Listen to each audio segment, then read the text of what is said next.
Hey, you all, Carpetbagger here, coming to you live from the South, and I have just went to my final doctor's appointment. This month, or last month, and this month, I've been trying to get all my medical appointments dealt with while I'm close to home, now that I've had my health insurance issues squared away, and for now, everything is good. Every appointment has been visited. I still need to get my glasses. I don't know. I may have to get Jen to get my glasses for me. I got my eye exam, just waiting for my new glasses. But other than that, all the medical stuff is done for now. And it is time to embark on a grand trip. Now, we're going to be going on several road trips, several train trips, some plane trips as well. I don't know. Honestly, I was thinking about this morning. I don't know when I'm going to be home next. I don't know when I'm going to be back home. I don't know when I'm going to be back to Waynesville because I've got so many things lined up after each other. Jen's going to be coming out and meeting me at certain points around the country, but for the most part, I'm going to be traveling for the foreseeable future. I will be on the road, and I may find a chance to sneak home for a few days here and there, but right now, I just don't know. So first off, I am going to be getting on a train in a little over a week. But before that, I wanted to head down to Florida. I don't think I've been to Florida so far this year. I've been aching to use my Disney annual pass, and also at Universal Studios. They're going to be having, or they already are having, and I have to see it. They have a tribute store. The tribute stores tend to lure me down to Florida quite a bit. Sometimes it feels like they're making the tribute stores specifically to appeal to me, because for their Mardi Gras tribute store, they have a cryptid theme. So cryptids at Universal Studios is something that I just can't, in good conscience, pass up. So we're going to drive down to Florida today. And then the next couple days after that, we'll be enjoying Florida. Then I've got to race back up to Chicago to catch my train. So I'm going to be embarking here momentarily. We may do a few stops along the way. We'll see how the day pans out. One thing, though, I figure getting a fresh start here. Got all my medical appointments taken care of. Going on this grand trip, this never-ending United States tour that I'm on. I think maybe it's time for a switch up. Let's see here. There you go. This is my new hat. This is, let me see. I wrote them in the name of the hat company is Dasmarca hats. These are from the UK. It's similar to this, but this is actually a little bit higher quality. So I'm going to give this a try for a little bit. You can see I got some pins there in the hat. You know, I like to, when the hat is retired, I like to retire the pins on the hat with the hat, so I can kind of remember good times through that. So I put some new pins here on the new hat. We got the Mothman holding the possum. That is from Mountain Misfits. We got the hula dancing Fiji mermaid from Black Lagoon Room. We got the hodag. I always like to have a hodag. Reminds me of my Wisconsin roots. This one is from Cryptozooies. And Cryptozooies, if you go to their website and use my code Jacob, you'll get a discount on that. And that's the trolley from the Milwaukee Public Museum, which is my childhood happy place. So we got the new hat. We got all my medical stuff being held together with duct tape, and it is time to embark on a grand journey. So please follow me.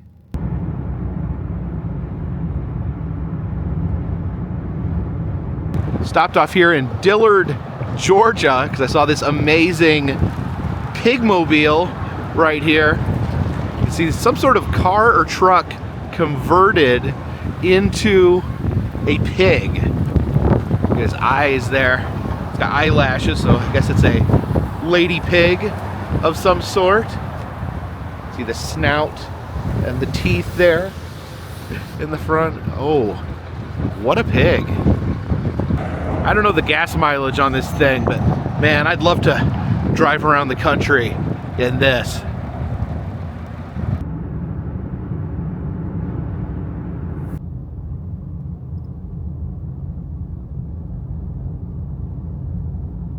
And we have stopped here in Atlanta, Georgia at the Fernbank Museum of Natural History. You know, I figure we would invoke the EM rule as we head down to Florida. Now, I've not been here for a very long time. I've not been here since I started my channel. I've been meaning to go back. It just keeps slipping my mind whenever I'm in the Atlanta area. So I figured today we'd stop in and check it out. I would love checking out the different natural history museums across the country. So let's check this one out as well.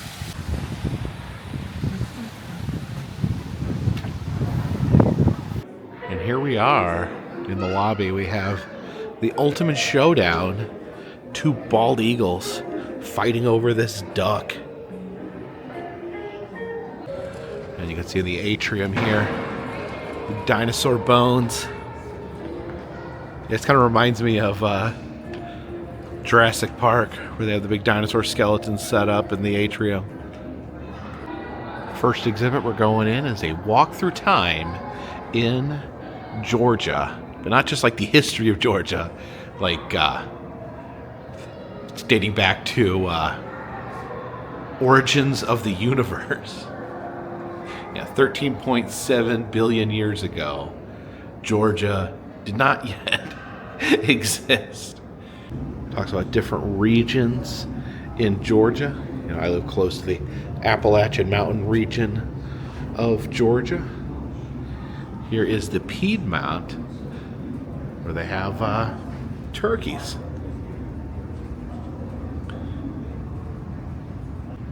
But over here is the Appalachian Mountains. See the hawk up there, the black bear, the official mascot of the Appalachian Mountains. We're over here in the Ridge and Valley of Georgia, where chaos reigns.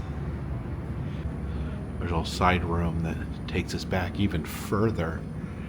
We have the giant sea scorpion hovering over top of us. There's the timeline of different animals.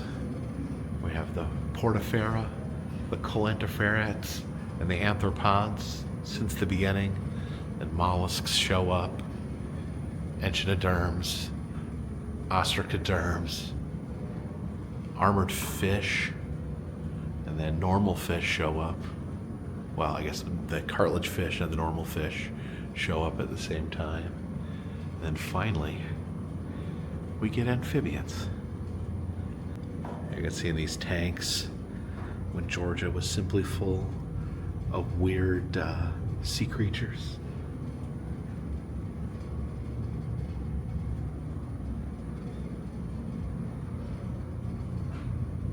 This is the Cumberland Plateau, a small area in northwest Georgia. There's the buck hanging out there, the mink or weasel. Oh, it looks like there maybe used to have been a waterfall here. Guess it froze over. Oh, and check this out. We've made it to the dinosaur period. Oh, look at this guy. He is a Erthiosuchus. It's like a big beefy alligator or something.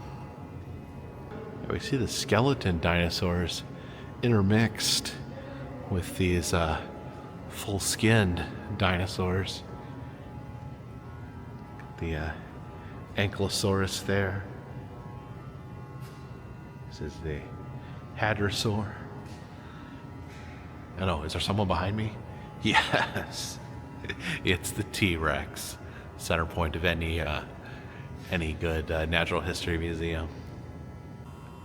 Yeah, the terrifying dinosaurs, and then the birds that they became. We learned that certain birds can be very dangerous, especially the goose. Geese can take down airplanes. That's something that dinosaurs have never done. But now we're back in Georgia. This is the coastal plain.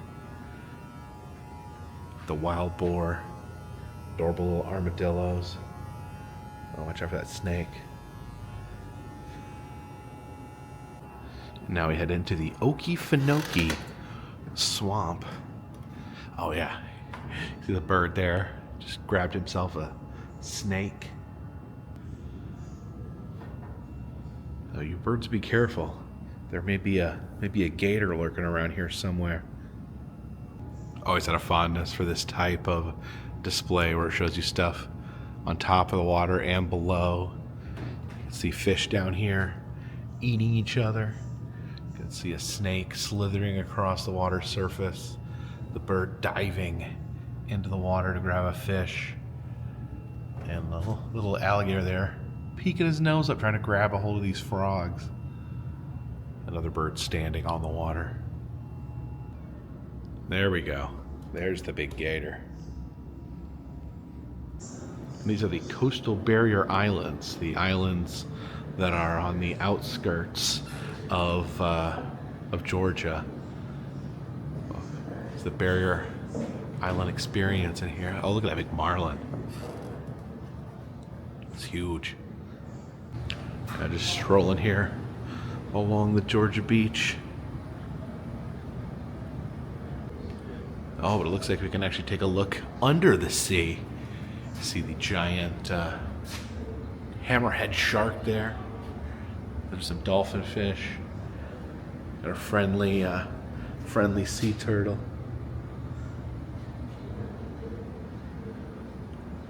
So it is all coming back to me right now. I knew I'd been here before, but I was remembering, first time I was here was actually right after I married my ex-wife. So that would have been over 20 years ago that I was, that's crazy. It was over 20 years ago I was here. Me, my ex-wife, our son James came here very shortly after we got married. We actually came down here to Atlanta as a honeymoon after we got married. We took James with us. And this is what I remember most about this museum. The Aerotherium over here, the giant land sloth.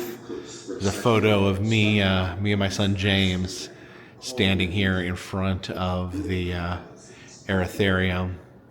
Of course, that was back when, my hobby was photography, and yeah, a really great picture of us standing right here in front of this. It's been over 20 years since I've seen it. If you really get in and look at this giant sloth, you can see his tongue sticking out right there as he eats these plants. And he is like covered in gunk. Like, I guess, mud from just walking around in the muddy earth. Yeah, you can see he's like walking around in muddy conditions there. Looks like he's only got one toe on each foot. You can see all that mud caked up there in his fur. Now, this is something I didn't know. It says the oldest kind of pottery in North America was made by the people living in the area, now called Georgia. There's a little sample of a reconstructed bowl. All right, I think we're going to head down here to the bottom floor. Yeah, look at these massive dino bones down here. Barely fits in the building. There's the special exhibit hall here.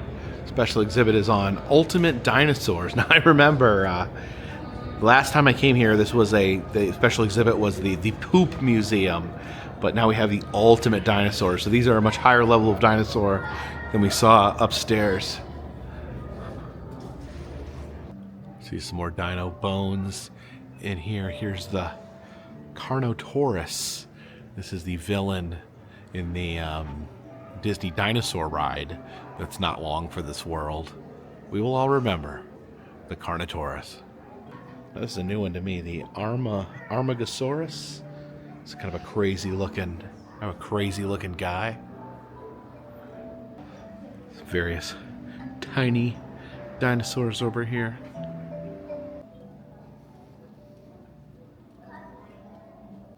This big scary guy here is called Suchomimus. I guess the Argentinosaurus couldn't be here today, probably because he's too big to fit in the building, but there's one of his spinal columns.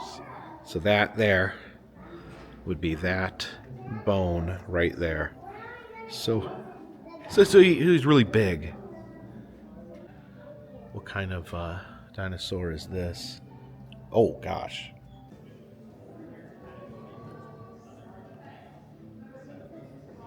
Simosa just is adorable. He looks like a little bulldog. So adorable, in fact, I had to put a piece of plastic here to keep people from petting him. And the ultimate showdown here, you can see the Carnotaurus there taking down a bony Majungasaurus. This is the Gigantosaurus here. Kind of like a T-Rex, but more gigantus. Oh, we got a live one. Hey there. You enjoying the exhibit? Yeah. You like... Oh, he stopped moving. You okay there, buddy? You got real quiet all of a sudden. Clammed up on us. Oh, there he goes.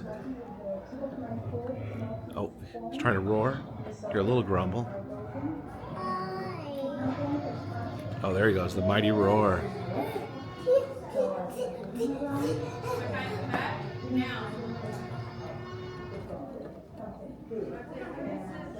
Oh. His movements are hypnotizing.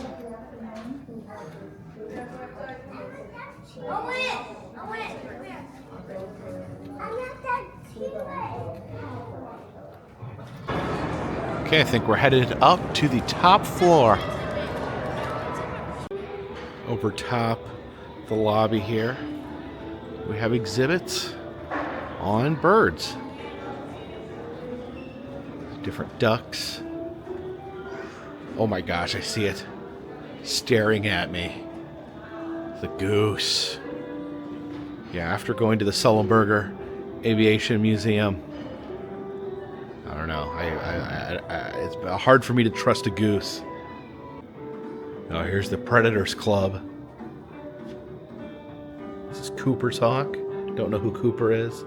Great horned owls. You can see his great horns. Have the cardinal there. Jen's been getting some of those in her bird feeder. Oh, these are big brain birds, smart birds. I knew the crow.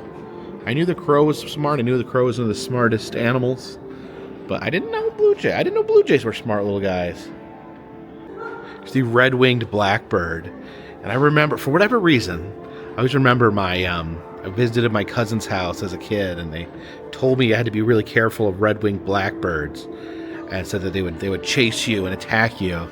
And then a bird chased us. I remember looking up and seeing the bird in the sky chasing us. It almost seems like a false memory. Because that's a tiny little bird. Are these aggressive, or is this... Did I just dream all this?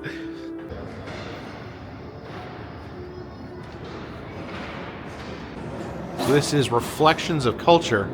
You see my reflection right there. Hello, everyone. Yes, just focusing on different cultures from around the world.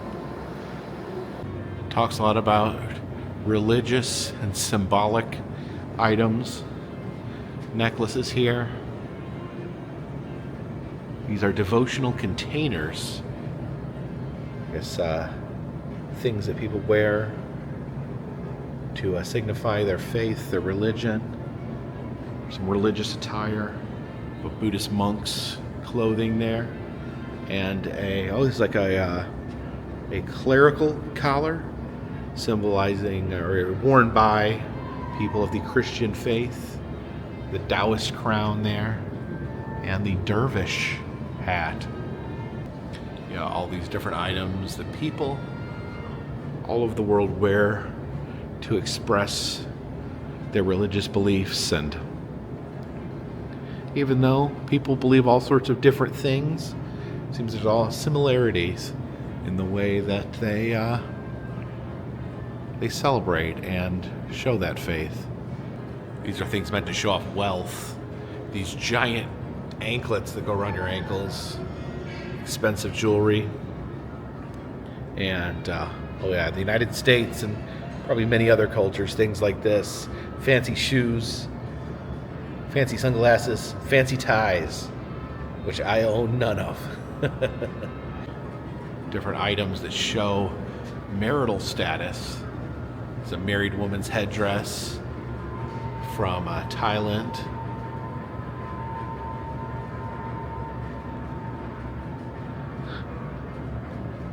I guess in U.S. culture you would have the wedding ring. Things that denote status, such as this military uniform here. This is a Cuba hat from the Congo. These are groups that people join. The firefighters wear this to let people know that they're firefighters. Also, I think it protects them from the fire. There's to let people know you're a baseball player. And probably, they make them comfy so they're easy to play baseball in.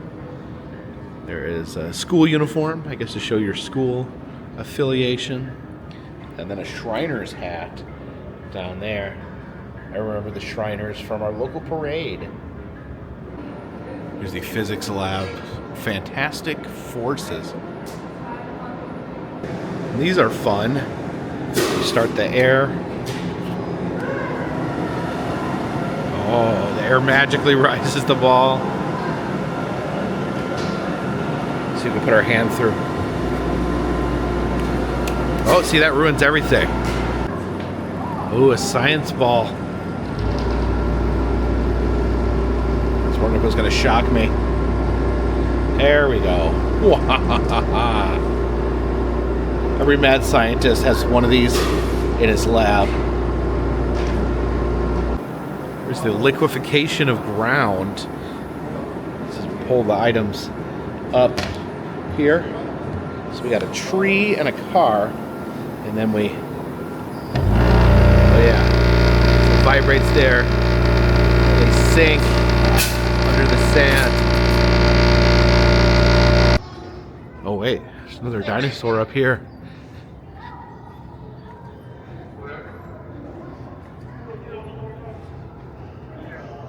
Hey, buddy.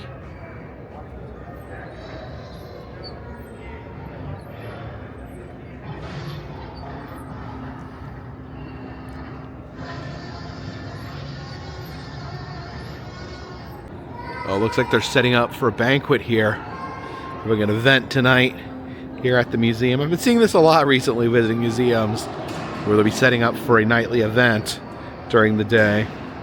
And we do have a pressed penny machine here at the Fernbank Museum. So we got the outside of the building there. And let's get one of these dinosaurs too. They have the that big one in the atrium.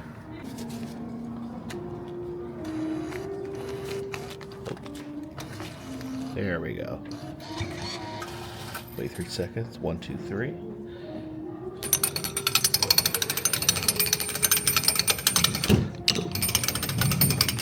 There we go, some Fernbank pennies for the collection. And as we exit through the gift shop here, they do have some Fernbank dinosaur shirts. Also get yourself some hats. They have the plastic pith helmet there. I started a new hat today. Originally on the channel, I would wear a pith helmet. So definitely on the smaller side when it comes to Natural History Museum, but still a lot of fun inside. They also have some walking trails in the back, but we need to be getting back on that long, lonesome road.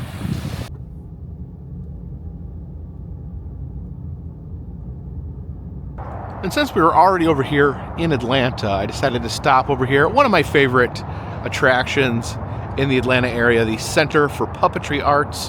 They have an amazing puppet museum inside, and they have some really cool temporary exhibits.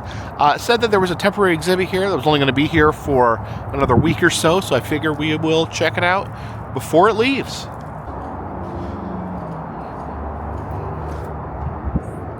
All right, entered into the galleries here. And look at this. There is an exhibit on Sherry Lewis and Lamb Chop. I remember Lamb Chop from when I was a kid. I forget this show, because Lamb Chop is a puppet that has existed for a long time. Yeah, it says this Lamb Chop was made in 1983, so kind of a very, very iconic puppet with a long life. Here's some of Lamb Chop's friends, Charlie Horse and Hush Puppy. Some of the different outfits back there. It's like a marching band outfit, a spacesuit, a dress there, and look at that. That is an Emmy won by Sherry Lewis for her puppeting. So yeah, this is new. I don't think I've seen this here before. So across the way here, we have the special exhibit gallery. This is the exhibit that's going to be going away here rather soon, and this is featuring a artist known as Raymond Carr. Let's see some of his work. So Raymond Carr, I was not familiar with him before today, but it looks like he's got quite a resume here.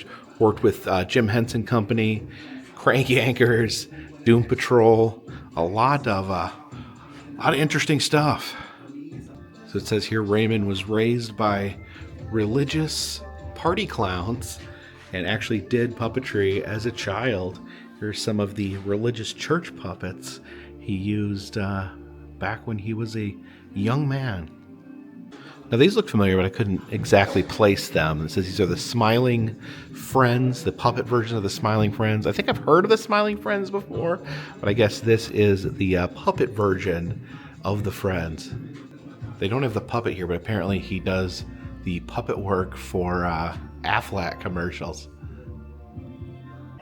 Okay, this I recognize.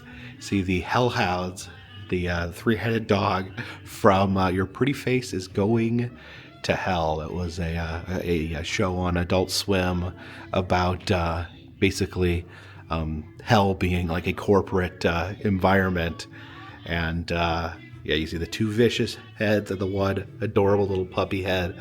Now, this is actually made by a friend of mine, Shane Morton, that does special effects work on that show and many others. This used to actually be in Shane's workshop when I visited there. Actually, documented that this there at the workshop. But I know he moved shops. I think sold off a bunch of his stuff. So here is the Your Pretty Face Hellhounds. I guess they were puppeted by Mr. Raymond Carr.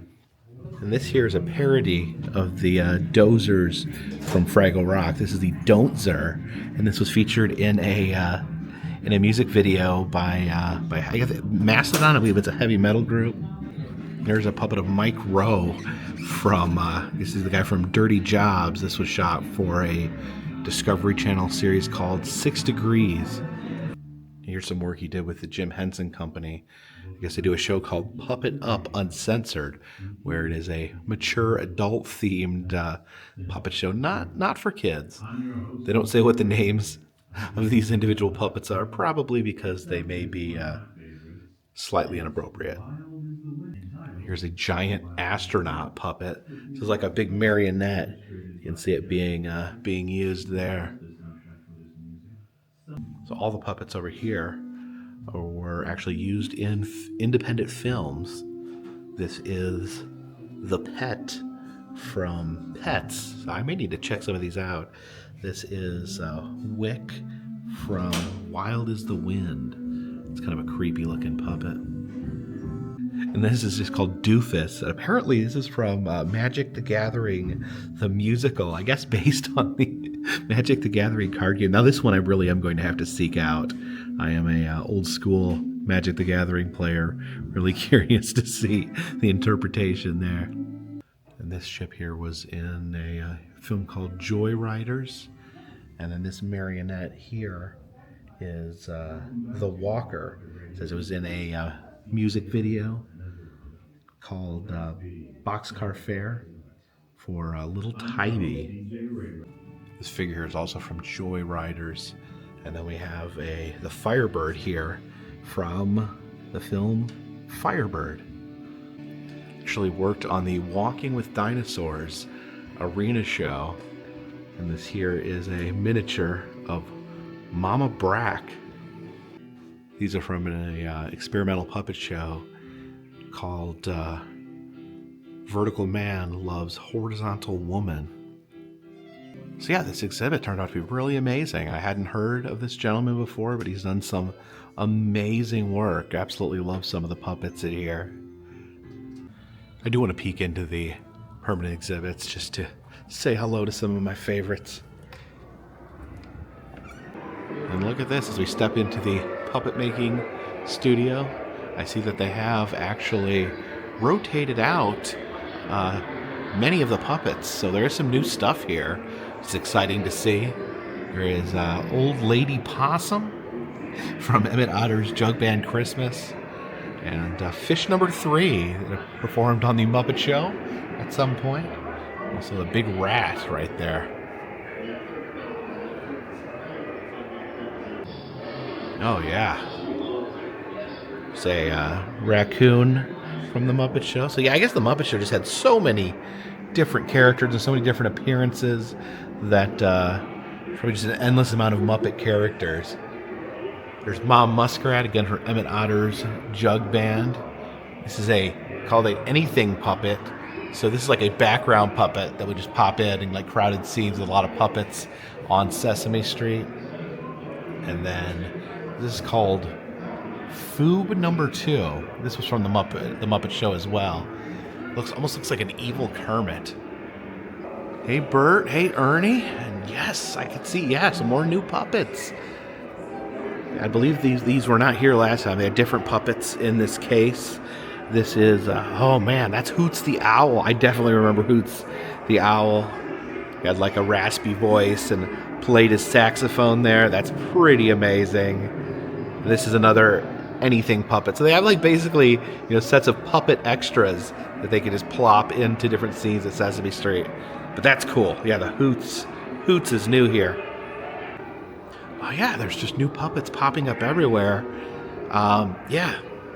This is another anything Muppet. So again, I think it's cool though to put a highlight on some of these background characters that don't get their time in the sun. Oh man, they also, I remember last time I was here, this was Cookie Monster. They've replaced him with Hairy Monster, which not as iconic as Cookie Monster, I guess. But yeah, fan favorites, Elmo. Elmo was kind of coming in as I was leaving with Sesame Street. When I was growing up, he was kind of when he showed up on the show was kind of when I got too old for Sesame Street. Although technically you could never get too old for Sesame Street, because I'm definitely a big Grover guy. I think his anxiety I definitely related to. These dogs and cats and rooster here, these are from Tales from Muppet Land. Old hound dog, Raggedy Cat. And this is Tamanella from The Frog Prince. A lot of the big ones here in this room. Kermit the Frog in the middle. He was kind of the Muppet that transcended. He was in both Sesame Street and The Muppet Show. He did talk show appearances, in character, puppeteers hiding under the couch. So kind of the ultimate Muppet right there, Mr. Kermit the Frog. I also always liked Gonzo because everyone thought he was weird. Everyone thought I was weird when I was a kid. And then I grew up and people's opinion never changed. And I didn't forget about you, Miss Piggy. Here's the Doozers. We saw they parody the Don'tser in the special exhibit, but these are the original Doozers from Fraggle Rock. Oh man, I really could go for some Crystal right about now. Basically, the southern equivalent of White Castle. Trying to eat a little bit better than that, though. It's the Puppets of the World section. There's a clown from Cuba. I guess these are all Cuban puppets. It says this is Cuba's national puppet hero. His name is Pelusin. Oh my gosh. I got some new puppets over in this section as well. We have, this is Salem from Sabrina the Teenage Witch. And you can see down there all the puppeting parts to move. A very complex puppet with a lot of movements there. And these are all the different outfits Salem had. He's wearing a pink nightie there. He's also got a Navy outfit, a firefighter's outfit, and this explorer's outfit with a pith helmet. And look at these. This is Woody Willow, a marionette. It says it was a local Atlanta television station played the show, the Woody Willow Show from 1948 to 1956. Kind of reminds me of Woody from Toy Story. I wonder if there's maybe some inspiration there. This big guy here is the Blue Guru, performed on a TV show called Push Button Planet. This is Susie Chickenbacher here. This is created by a man named Bill Baird, who performed on The Ed Sullivan Show and also did children's television. Oh wow, look at this. This is Snook from a show called Big Big World, a children's show. And I'm not familiar with the show, but I love the puppet there. It's kind of like a giant, almost reminds me of the giant land sloth we saw at the Fernbank Museum. Kind of a adorable version of that. And I guess here's their little friends, Riona and Burdette. Of course, can't forget about Chucky. They have an actual screen-used Chucky puppet here at the Center for Puppetry. And a whole section dedicated to the Punch and Judy puppets, the classic puppet show where they pretty much just all beat each other and pound on each other. Here's the different characters here. It's Mr. Punch, the doctor. He's definitely going to get punched. Uh-oh, watch out for the crocodile there. There is beautiful Judy and the devil himself. Some very interesting Spanish puppets. This is African puppetry here. You have a crocodile. It's Bama the crocodile. And this hyena marionette. This Australian puppet here, the juggling unicycle tortoise. Definitely delivers on everything it promises. This was used in Robinson Crusoe. There's Robinson Crusoe himself in puppet form. Some Eastern European puppets. Some Czech puppets over here. The puppets of my people. A really cool Minotaur puppet. And here we have some Chinese marionettes. I've always found this Indian puppet here to be very striking. So I'm absolutely delighted with surprise. I just wanted to stop here and see that exhibit, the special exhibit, which I love. There's some amazing puppets in there, some amazing puppet work, and I was surprised that they had rotated some of the puppets out. I visited here about a year ago. I looked at my old video to see, hey, some of these puppets have changed. So yeah, I had no idea these puppets, so many puppets have been rotated. So just exciting, really exciting to be able to see new puppets come and go. I always love stopping by, seeing their special exhibits. This is a great place. Like, this place is amazing. I mean, you just being able to see like the Muppets and puppets that are screen used in other movies. It's just, I put this at absolutely the top of the list. Like, if you're coming to Atlanta and you need something to check out, I would head right over here, because I love every time I come here. Special exhibits are great, and just saying hi to the different Muppets is just always a pleasure. But now I think we have to hop back on that long, lonesome road.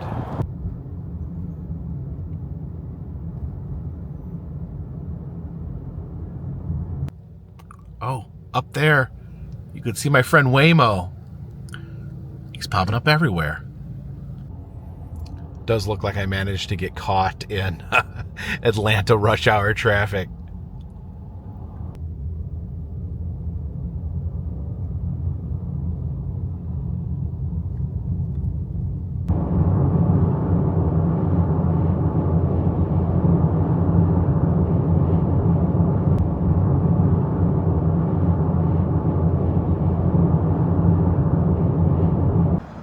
pit stop here in Warner Robins, Georgia, at the local Buc-ees. I think their Valentine's Day stuff should be gone, so they should maybe have some Easter stuff in stock. We'll see. Oh, look at this. We have an inflatable Easter bunny Buc-ee there. Oh my gosh. Jen's gonna freak when she sees this. Oh wait, he's deflating. What's wrong? Is he going back? Is he sinking back down into the egg? What's wrong, Buc-ee? Is he gonna pop back out? Nope, he's still sinking. Still sinking into the egg. You all right, Buc-ee? Oh, there he is, coming back up. Springing forth from his egg. Here is the Easter Buc-ee's shirt. It says, "Forget the eggs. I'm hunting beaver nuggets." I don't see any Easter plushie. They have, sometimes they come out with those a little later, but yeah, the Easter merch is ready. I also think this may be new, the Buc-ee's waffle maker that puts a Buc-ee on your waffle. And we have some St. Patrick's Day merch as well. It says, "Who needs luck with all this charm?" Check out the different Buc-ee truckies in all the different Buc-ee's locations. This one's got the big beaver face painted on the grill. And I think we'll grab some brisket for the road. I noticed they've been building something in almost all the Buc-ees, and they've all had curtains over them, but this has the curtain off. Whatever they're building, this is it. So I'm not really sure what this will be used for, but yeah, this is being added to almost all the Buc-ees. The Buc-ee's press penny machine. See, it does say a lot of them are the same, but they do say the name of the state on there. So let's see. Let's get one of these. It says Lucky Penny, Warner Robins, Georgia. Let's get that one.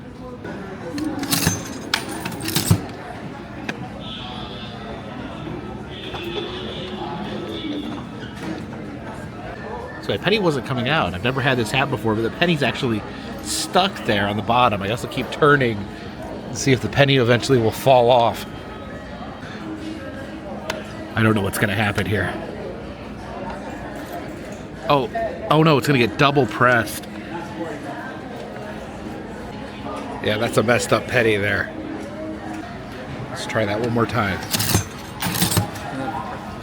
I tried a different one to see if that one won't get messed up. Well, it's a little better, I guess.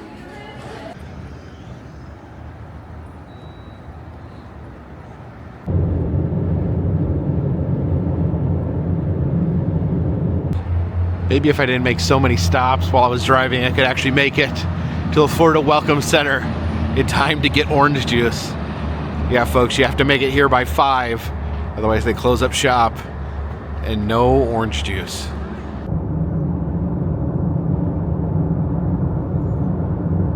And we have arrived in Central Florida. Got here about 1 o'clock in the morning. And yeah, that was a long car ride. I do 9-hour car rides all the time. I've been out of practice. I've been using planes and trains too much. I've fallen out of familiarity with the long road trip, the long drive. So I was getting out of the car. I was like trying to remember what bags come in, how to pack my snacks. My whole system that I had before just fell apart as I was trying to figure out what was going on. But I can get some sleep here in this bed. Well, first I gotta edit this video, but then I can get some sleep in this bed. And only gonna be here, I think maybe 4 or 5 days, because we gotta get back up north.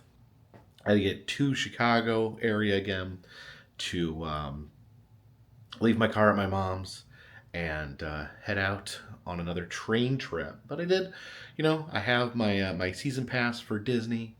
There's some stuff going on at Universal I wanted to check out. So maybe a few other things in the area that I want to hit while I'm here.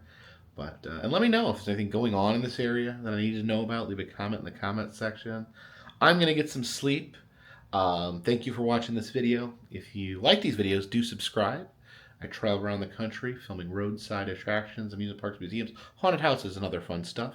Also, let me know if you like the new hat. I want some feedback on the hat. If you'd like to help out the channel, consider contributing to Patreon. $3 or more gets you a postcard once a month from me to you. Also selling enamel pins in the Etsy shop, as well as motel key fobs, press pennies, stickers, and other fun stuff. Doing personalized messages on Cameo. All that's in the description of this video. And all that goes to help keep this train on the track, this boat in the water, this dirigible in the air. Until next time, my friends, this one's in the bag.